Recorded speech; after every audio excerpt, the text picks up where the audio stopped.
dan negatifnya. Ya, kita ini tidak tahu. Kalau memang itu sudah pernah datang sosialisasi, baru masyarakat bisa menilai kira-kira dampaknya itu untuk kesejahteraan masyarakat itu akan membuat lebih bagus dari yang sekarang. Kalau kita timbang-timbang yang punya lahan, ya saya rasa mungkin di situ lagi bisa kita pikirkan.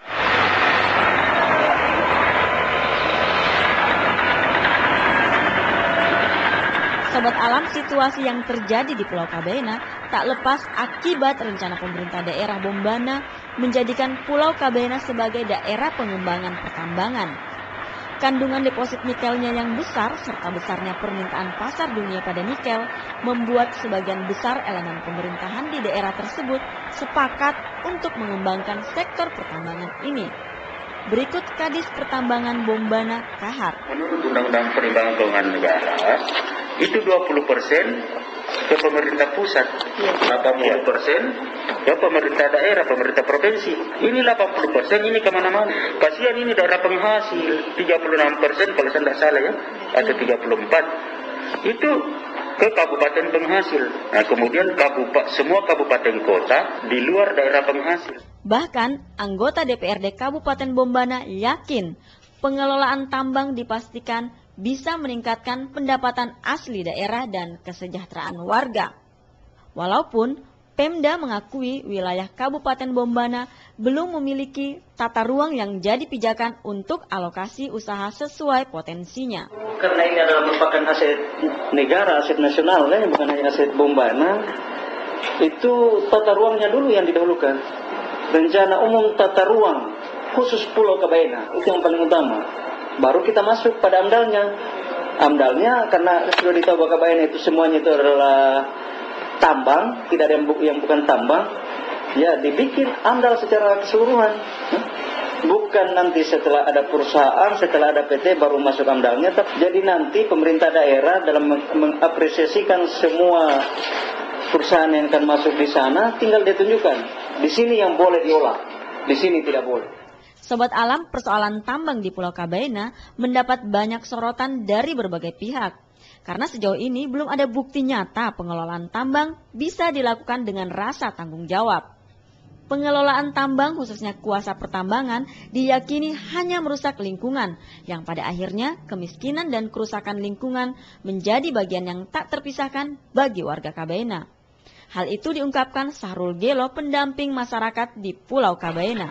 Melihat Pulau Kabena yang luasnya hanya 867 km persegi, saya kira tambang bukan pilihan untuk peningkatan ekonomi masyarakat.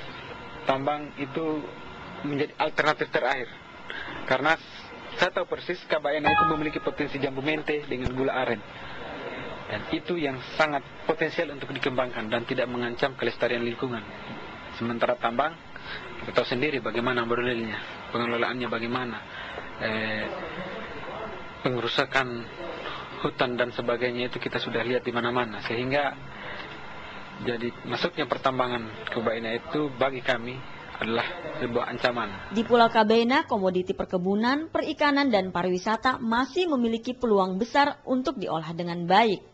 Potensi jambu mete, kelapa dan aren, serta perikanan laut merupakan potensi yang dapat dikembangkan warga setempat. Ikatan emosional yang kuat membuat aksi penolakan terhadap perusahaan tambang juga dilakukan masyarakat di luar Pulau Kabena. Penolakan itu pun datang melihat bukti nyata pertambangan yang tidak mendatangkan manfaat apa-apa, kecuali penderitaan dan kerusakan alam. Karena kita sudah tahu bahwa beberapa wilayah pencetak tambang itu adalah masuk daerah kawasan hutan lindung. Kami telah melakukan investigasi dan pemetaan, dan data itu hasilnya akurat.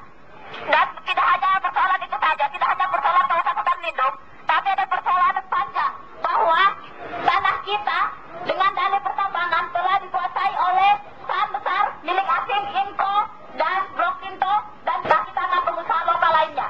Pada akhirnya, keputusan ada di tangan warga.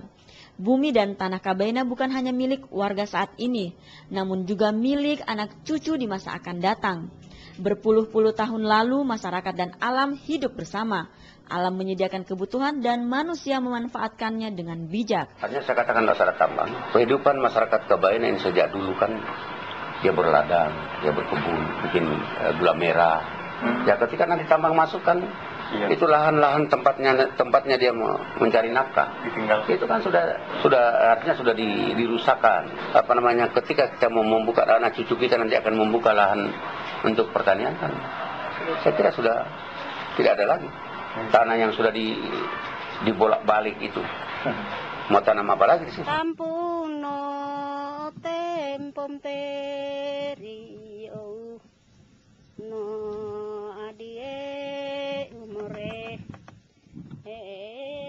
Kini bentangan hijau di punggung bukit Pulau Kabaena mulai terkelupas oleh buldoser yang mengeruk tanah demi kandungan nikel yang mahal harganya. Otonomi daerah yang hanya mengedepankan PAD lebih utama dibanding kesejahteraan masyarakat dan kelestarian alam. Salam lestari.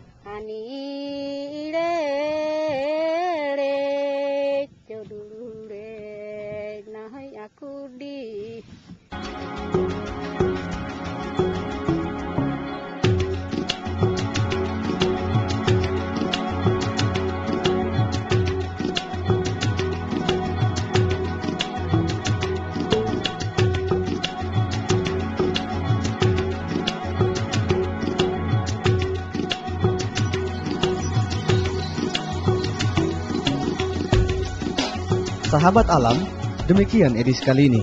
Untuk kritik dan sarannya dapat Anda sampaikan kepada Forum Komunitas Insan Radio Lokal di Jalan Laute 3 nomor 9 Mandonga Kendari. Atau Anda bisa telepon dan fax ke 0401 327 860 atau email ke radioswa@telkom.net. Sampai jumpa pada edisi berikutnya dan mari tetap bersahabat dengan alam.